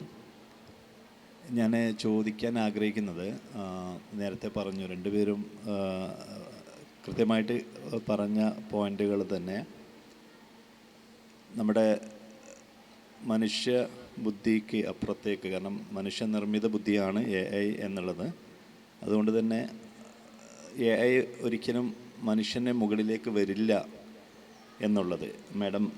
മീലു മാഡം പറഞ്ഞതുപോലെ നമ്മുടെ ഇമോഷൻസ്, നമ്മുടെ ചിന്തകൾ, വിചാരങ്ങൾ, വികാരങ്ങളെല്ലാം AI ഒരു പക്ഷേ അതിനെ സാറ്റിസ്ഫൈ ചെയ്യിക്കാൻ സാധിക്കില്ല എന്നുള്ളത് നേരത്തെ വർക്ക് പ്ലേസിലെ ഒരു എക്സാമ്പിൾ വെച്ചിട്ട് പറഞ്ഞു. അപ്പോൾ തിരിച്ച് നമ്മുടെ ഒരു MI എന്ന് വിളിക്കുകയാണ്, നമ്മളൊരു മോഡറേറ്റഡ് അല്ലെങ്കിൽ മോഡിഫൈഡ് ഇൻ്റലിജൻസ് എന്ന് പറയുന്ന ഒരു അടുത്തൊരു തലം വരാനുള്ള സാധ്യത ഞാൻ പറയാൻ കാരണം, ഒരുപക്ഷെ ഇപ്പം നമുക്കറിയാം കോവിഡ് മനുഷ്യനിർമ്മിതമാണോ ദൈവഹിതമാണോ എന്ന് നമുക്കറിയില്ല. പക്ഷേ ലോക ജനസംഖ്യയുടെ വലിയൊരു വിഭാഗം മിഡിൽ ക്ലാസ് അല്ലെങ്കിൽ ആവറേജ്, ബിലോ ആവറേജ് ആയിട്ടുള്ള ആളുകളെ ടെക്നോളജിക്കൽ ഇൻക്ലൂഷനിലേക്ക് കൊണ്ടുവന്നു. പക്ഷേ ആ ഇൻക്ലൂഷനിലേക്ക് കൊണ്ടുവന്നപ്പോൾ നേരത്തെ ഈ പറയുന്ന ഇമോഷൻസിനും മനുഷ്യൻ്റെ വികാര വിചാരങ്ങളിലേക്ക് വലിയ രീതിയിലേക്കുള്ളൊരു മാറ്റമുണ്ടായതായിട്ട് തോന്നുന്നുണ്ട്. അതായത് നമ്മൾ എൻ്റർടൈൻമെൻറ്റ് അല്ലെങ്കിൽ നമ്മുടെ എൻഗേജ്മെൻറ്റ്, നമ്മുടെ സാറ്റിസ്ഫാക്ഷൻ, നമുക്ക് എങ്ങനെ ചിരിക്കണം എന്നുള്ളതൊക്കെ ഒരു എന്താ പറയുക, നേരത്തെ ഉണ്ടായിരുന്നെന്ന് വ്യത്യസ്തമായിക്കൊണ്ട് അതിനെ ഡിഫൈൻ ചെയ്യാൻ ഡിജിറ്റൽ സ്പേസ് ആണതൊക്കെ ഡിഫൈൻ ചെയ്യുന്നത് എന്നുള്ളൊരു രീതി. അതായത് ഒരു സോഷ്യൽ മീഡിയയിലേക്കുള്ള അധികമായിട്ടുള്ള കാര്യങ്ങൾ പല സമയത്തും ഈ പറയുന്ന ഗ്രൂപ്പായിട്ട് അല്ലെങ്കിൽ പങ്കിടുക എന്ന് പറയുന്നതും എല്ലാത്തിനും വലിയ മാറ്റം വന്നിട്ടുണ്ട്. അപ്പോൾ എൻ്റെ ചോദ്യം ഇതാണ്, ഈ AI നിർമ്മിക്കുന്നത് മനുഷ്യനാണ്, അഥവാ മനുഷ്യൻ കൂടി ചേർന്ന ചില പ്രത്യേകമായിട്ടുള്ള താല്പര്യങ്ങളോട് കൂടിയിട്ടുള്ളതാണല്ലോ. എല്ലാത്തിൻ്റെയും പിന്നിലൊരു താല്പര്യമുണ്ടാകും, അത് മോറോവർ പ്രോഫിറ്റ് ആയിരിക്കാം. അങ്ങനെയാണെങ്കിൽ നമ്മുടെ മനുഷ്യബുദ്ധിയെ എങ്ങനെയാണ് നമ്മൾ ഒരു ഹ്യൂമൻ സാറ്റിസ്ഫാക്ഷൻ ഉണ്ടാവേണ്ടതെന്നുള്ള ഒരു ആൽഗോരിതം നമ്മുടെ ഇൻ്റലിജൻസിലേക്ക് തന്നെ ഉണ്ടാക്കിയെടുക്കാൻ ഉള്ളൊരു സാധ്യതയുണ്ടോ? അതായത് ഇപ്പോൾ ഞാൻ പറഞ്ഞു വരുന്നത്, ഈ നമുക്ക് ഇപ്പോൾ എനിക്ക് ഒരു നേരത്തെ പറഞ്ഞ എക്സാമ്പിൾ എടുക്കുകയാണെങ്കിൽ, എനിക്കൊരു മെയിൽ വരുന്നു, ബിലോ ആവറേജ് ആണ് പെർഫോമൻസ്. അതോടൊപ്പം തന്നെ മറ്റൊരു സെനാരിയോയിൽ ഒരു മാനേജർ വിളിച്ചു ചോദിക്കുന്നു. അപ്പോൾ എനിക്ക് ആ ഒരു മെയിലിൻ്റെ കൂടെ കിട്ടേണ്ട ഒരു ഹ്യൂമൻ ടച്ച് എൻ്റെ ഉള്ളിൽ ഇതായിരിക്കണം എന്നുള്ള ഒരു ചിന്ത മുൻകൂട്ടി പ്രീ പ്ലാൻഡായിട്ട് ചെയ്യാൻ എനിക്ക് അത്തരം സാധ്യതകൾ ഉണ്ടാകുമോ? അതായത് നമ്മൾ എങ്ങനെ ചിന്തിക്കണം, ഇത് കിട്ടിയാൽ ഞാൻ സന്തോഷമാകും എന്നുള്ളത്, ഇതൊക്കെയാണ് സന്തോഷമെന്ന് മനുഷ്യനെ പറഞ്ഞ് പഠിപ്പിക്കാൻ, അല്ലെങ്കിൽ ഇതാണ് ഹ്യൂമൻ ടച്ചിലൂടെ നിങ്ങൾക്ക് ഹ്യൂമൻ ചെയ്യുന്നതിനും ഭംഗിയായിട്ട് നിങ്ങളെ ഞങ്ങൾക്ക് ഫീൽ ചെയ്യിപ്പിക്കാൻ. ഹ്യൂമൻ ടച്ച് എന്താന്നുള്ളത് ഹ്യൂമൻ ടച്ചും കൂടി കൊടുക്കുന്ന ഹ്യൂമൻ ടച്ച്, കാരണം നമ്മുടെ ഉള്ളിലുള്ള സന്തോഷങ്ങളും വികാരങ്ങളും വിചാരങ്ങളെല്ലാം നമ്മളിങ്ങനെ സ്വായത്തമാക്കിയതാണ്. നമ്മളുടെ ഒരാൾ ജനിച്ച് സമൂഹത്തിലെ ഇടപഴകലിലൂടെ വന്നതാണ്. ഇപ്പോൾ ഇനി വരുന്നൊരു ജനറേഷൻ ഇടപഴകുന്ന എങ്ങനെയായിരിക്കാം ഇവരുടെ ചിന്തകൾ രൂപപ്പെട്ട് വരുന്നതെന്ന് പോലും തീരുമാനിക്കാവുന്ന തലത്തിലേക്ക് ഇത് വളർന്നു കഴിഞ്ഞാൽ പിന്നെ അവിടെ ഒരു ഹ്യൂമൻ ബീങ്സിന് റോളുണ്ടോ എന്നുള്ളതാണ്. ആ ഇമോഷൻസ് അങ്ങനെ ക്രിയേറ്റ് ചെയ്ത് വരാനുള്ള സാധ്യതയുണ്ടോ എന്നാണ് ചോദിക്കുന്നത്. എനിക്കറിയാവുന്ന ഞാനൊരു ടെക്നിക്കൽ എക്സ്പേർട്ട് അല്ല, അതുകൊണ്ട് എനിക്ക് അങ്ങനെ അതിൻ്റെ ഒരു ടെക്നോളജി വലുതായിട്ട് പറയാൻ അറിയില്ലെങ്കിലും എനിക്കറിയാവുന്ന ഒരു സൈക്കോളജി അല്ലെങ്കിൽ ബ്രെയിനിനെ വെച്ച് പറഞ്ഞാൽ, മനുഷ്യനും എ ഐയും തമ്മിലുള്ളൊരു വലിയ വ്യത്യാസം എന്ന് പറയുന്നത് നമ്മൾ ഓൾറെഡി പറഞ്ഞു, ഈ തിങ്കിങ് കപ്പാസിറ്റിയും ഇമോഷൻസും ഒക്കെയാണ്. അപ്പോൾ മനുഷ്യൻ എങ്ങനെയാണ് ഒരു ഇമോഷൻ അല്ലെങ്കിൽ ഫീലിംഗ്, മറ്റൊരാൾ എമ്പതി, പ്രത്യേകിച്ചും ഇപ്പം ഒരാൾക്ക് ഇപ്പോൾ സാറിനൊരു സങ്കടം ഉണ്ടായാൽ അത് കാണുമ്പോൾ എനിക്കും അതൊരു സങ്കടം ഉണ്ടാകുന്നു. ഇതൊക്കെ ഉണ്ടാകും. ഇതിനെല്ലാം കാരണമായിട്ടുള്ള നമ്മളുടെ ഒരു ബയോളജിക്കൽ സിസ്റ്റം ഉണ്ട്. അതായത് ഹോർമോൺ, ബ്രെയിനിൻ്റെ ന്യൂറോ പ്ലാസ്റ്റിസിറ്റി, ഹോർമോൺസ്, അതിൽ ഇൻ്റഗ്രേറ്റ് ആയിരിക്കുന്ന ഒരു ബയോളജിക്കൽ സിസ്റ്റം ഉണ്ട്. ആ ബയോളജിക്കൽ സിസ്റ്റം എ ഐക്ക് ഇല്ലാത്തടത്തോളം കാലം ഈ ഇമോഷൻസ് ആൻഡ് ഫീലിങ്സ് എ ഐയിലേക്ക്, അതായത് നമ്മൾ സാറ് പറഞ്ഞിരിക്കുന്നത് പോലെ നമുക്കൊരു പക്ഷേ കുറേ ഇൻഫർമേഷൻസ്, അൽഗോരിതംസ് കോടിക്കണക്കിനായിട്ടുള്ള ഇൻഫർമേഷൻസ് ഫീഡ് ചെയ്ത് വെച്ച് ഒരുപക്ഷെ ഒരു പരിധി വരെയൊക്കെ to an extent A I can mimic, ഈ ഫീലിങ്സും ഇമോഷൻസും ഒക്കെ മിമിക് ചെയ്യാൻ പറ്റിയേക്കാം. പക്ഷേ ഓരോ മനുഷ്യനും വ്യത്യസ്തരാണെന്ന് നമ്മൾ പണ്ട് തൊട്ടേ പഠിക്കുന്നതാണ്. ആ യുണീക്നെസ് എനിക്ക് ഒരിക്കലും തോന്നുന്നില്ല എ ഐയിലേക്ക് സന്നിവേശിപ്പിക്കാൻ സാധിക്കുമെന്ന്. Thank you. ഇതിനൊപ്പം എനിക്ക് സാർ ചോദിച്ച ഒരു ചോദ്യം, ലൈക്ക് അത് റെലവൻ്റ് ആയിട്ടുള്ളത് തന്നെയാണ്. ഈ റീസെൻ്റ്ലി ഇപ്പം കണ്ടിന്യൂസ് ഇത് തന്നെ വായിക്കുന്നതുകൊണ്ട് ഇങ്ങനെ കുറേ മാഗസിനുകളിൽ നിന്നൊക്കെ ഈ സജഷൻ വരും. അപ്പം സാറ് പറഞ്ഞ പോലെ ഇതൊരു സൈഡിൽ നടക്കുന്നുണ്ട്. ഹ്യൂമൻ എമ്പതി, ഏതോ ലൈക്ക് കമ്പനിയുടെ പേര് ഞാൻ ഓർക്കുന്നില്ല, പക്ഷെ ആന്ത്രോപിക്കിൻ്റെ തന്നെ ആണെന്ന് തോന്നുന്നു. ചാറ്റ് ബോട്ട്സിനെ സംസാരിപ്പിക്കാൻ പറ്റുന്ന രീതിയിൽ ഹ്യൂമൻ വോയിസ് കൊടുത്തിട്ട് ഫീഡ്ബാക്ക് കൊടുക്കുന്ന രീതിയിലും ഒരു സൈഡിൽ അത് നടക്കുന്നുണ്ട്. പക്ഷേ ഞാൻ പറഞ്ഞില്ലേ, ലീഡർഷിപ്പ് പോലെയുള്ള, ഇപ്പോൾ ഒരു മാനേജർ വന്ന് ചോദിക്കുന്നു, എൻ്റെ കണ്ണിലെ തിളക്കം, ക്യൂരിയോസിറ്റിയുടെ തിളക്കം, അല്ലെങ്കിൽ എൻ്റെ ഗ്രോത്തിന് വേണ്ടിയിട്ടുള്ള തിളക്കം, അത് ഐഡൻറ്റിഫൈ ചെയ്യാൻ സാറിനിപ്പം എൻ്റെ കണ്ണിലേക്ക് നോക്കുമ്പം സാറിന് കിട്ടുന്ന ആ ഒരു as a leader maybe I won't get it. ഇതിപ്പോൾ മിലു പറഞ്ഞതുപോലെ ഒരു ഹ്യൂമൻ ബോഡിയല്ല ഇതെൻ്റെ കൺക്ലൂഷനിൽ ഞാൻ ആഡ് ചെയ്യാൻ വേണ്ടി ഇരുന്നതാണ്, കൺക്ലൂഡ് ചെയ്തു. ഇതാണ് എനിക്ക് പറയാനുള്ളൊരു കാര്യം. ഇതാണ്, എ ഐ നമ്മളെ ഡേറ്റ മൈനിങ്ങിനും എഫിഷ്യൻസി കൂട്ടാനും ഒക്കെ സഹായിക്കും. A I should be the engine നമ്മുടെ വർക്കിൻ്റെ. പക്ഷേ അതിൻ്റെ ഹൃദയവും ബോധവും ദിശയും അത് മനുഷ്യനാകണം.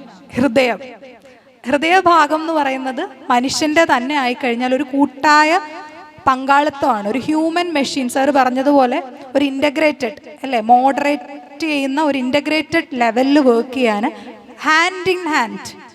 ടെക്നോളജി എൻ്റെ ഒരു പവറാണ്, പക്ഷേ ഇത് ആര് യൂസ് ചെയ്യണം, എങ്ങനെ യൂസ് ചെയ്യണം, 3 കാര്യങ്ങളാണ്: ethics, responsibility and ownership. Who will take? Human beings. ഇത് 3 റീപ്ലേസ് ചെയ്യാൻ ഇതെല്ലാം അൽഗോരിതങ്ങളുടെ പേര്, എത്ര ഡേറ്റ ഉണ്ടോ അതിനെ ബേസ് ചെയ്തിട്ടാണ് അത് കിട്ടുക. പക്ഷേ മനുഷ്യൻ്റെ ആ ഒരു നമ്മൾ ഈ സാറ് പറഞ്ഞ പോലെ ഇങ്ങനെ ഇത് ട്രൈ ചെയ്യുന്നുണ്ട്, അതിൽ ഓക്കെ ആണ് എന്ന് പറയുമ്പോഴും ഈ ഹെറു പോലുള്ള മൂവി അല്ലെങ്കിൽ ആൻഡ്രോയിഡ് കുഞ്ഞപ്പൻ പോലുള്ള മൂവി, കാരണം പുസ്തകങ്ങൾ വായിക്കുന്നത് ഇപ്പോൾ പൊതുവേ കുറവായിരിക്കും, അതുകൊണ്ടാണ് ഇത്. പിന്നെ ബ്ലാക്ക് മിറർ സീരീസ് ഉണ്ട് നെറ്റ്ഫ്ലിക്സിൽ നോക്കിക്കഴിഞ്ഞാൽ, നോയ്സ്ഡ് ആയി, ഇതിൽ ആ വർക്ക്സ് അതൊരു ഡിസ്റ്റോപ്പിയ എൻഡാണ് വരുന്നതെങ്കിലും ഇങ്ങനെയുള്ള പുസ്തകങ്ങളും സിനിമകളും കാണുമ്പോൾ നമുക്കറിയാം അൾട്ടിമേറ്റ്ലി ഹ്യൂമൻ ബീങ്സ് വേണം. അത് നിൽക്കുന്ന ഒരു കാര്യമാണ്. അപ്പോൾ ഞാൻ പറയുന്നത് AI വേണം, കണക്കൂട്ടലിന് AI വേണം, പക്ഷേ മനുഷ്യൻ്റെ ബുദ്ധിയും ബോധവും നമ്മുടെ മനസാക്ഷിയും അതായിരിക്കണം അതിൻ്റെ ഹൃദയം എന്ന് പറയുന്നത്. Okay, thank you. Milu ma'am, ഒരു ക്ലോസിംഗ് റിമാർക്സ് എന്നുള്ള രീതിയിൽ എന്താണ് പറയാനുള്ളത്? എനിക്ക് പറയാനുള്ളത് ഇത്രയേ ഉള്ളൂ. മനുഷ്യൻ വളരുന്നത് അല്ലെങ്കിൽ ലോകം വികസിക്കുന്നത് റീസേർച്ചുകളിൽ കൂടിയാണ്. അപ്പം സാറ് പറഞ്ഞ ആ ഒരു ഡൗട്ട് ഇങ്ങോട്ട് എടുത്തുകൊണ്ട് തന്നെ ഞാൻ പറയുന്നു, സംഭവിക്കാം, സംഭവിക്കാതിരിക്കാം. പക്ഷേ ഇന്നുള്ള നമ്മുടെ മുന്നിലുള്ള ഓപ്പർച്യൂണിറ്റീസിനെ നമ്മൾ യൂസ് ചെയ്ത് നമുക്ക് ഇനിയും റീസേർച്ചുകൾ ചെയ്ത് റീസേർച്ച് പുതിയ ഓപ്പർച്യൂണിറ്റികളിലേക്ക് മനുഷ്യ ലോകം എത്തിപ്പെടട്ടെ. അപ്പോൾ അതിന് ഒരു വലിയ ഒരു ഏജൻ്റായിട്ട് AI മാറുമെന്ന് തന്നെ നമുക്ക് ആശിക്കാം. അപ്പം നിങ്ങളുടെ വളർച്ചയിൽ നിങ്ങൾക്കൊരു കൈത്താങ്ങായി നിങ്ങൾക്കും AI ടൂളിനെ കൂട്ടാൻ സാധിക്കട്ടെ എന്ന് ആശംസിക്കുന്നു. ആരും ഒരാൾ പോലും AI-നെ പേടിക്കേണ്ടതില്ല. തോളോട് തോൾ ചേർന്ന് തോളിൽ കൈയിട്ട് AI ടൂൾസിനെ കൊണ്ടുപോയാൽ അത് നിങ്ങളെ ലോകത്തിൻ്റെ അങ്ങേയറ്റം വരെ കൊണ്ടെത്തിക്കും. So wish you all the best. Thank you. ഏത് രീതിയിലുള്ള AI-കൾ വന്നാലും ഏറ്റവും അവസാനം മനുഷ്യൻ തന്നെയാണ് ഏറ്റവും മുകളിൽ നിൽക്കുക എന്നുള്ള രീതിയിൽ നമുക്കിത് കൺക്ലൂഡ് ചെയ്യാവും എന്നാണ് എനിക്ക് തോന്നുന്നത്. എത്രത്തോളം AI വന്നിട്ടുണ്ടെങ്കിലും മനുഷ്യൻ്റെ എമ്പതിയും മനുഷ്യൻ്റെ ക്രിയേറ്റിവിറ്റിയും എന്നും മുകളിൽ തന്നെ നിൽക്കും. അത് മാത്രം പറഞ്ഞുകൊണ്ട് നമുക്ക് ഈ സെഷൻ അവസാനിപ്പിക്കാം. ഈ സെഷനിൽ പങ്കെടുത്ത ലൂസി മാമിനും മെലു മാമിനും ഒരിക്കൽ കൂടി നന്ദി പറഞ്ഞുകൊണ്ട് നിർത്തുന്നു. നന്ദി.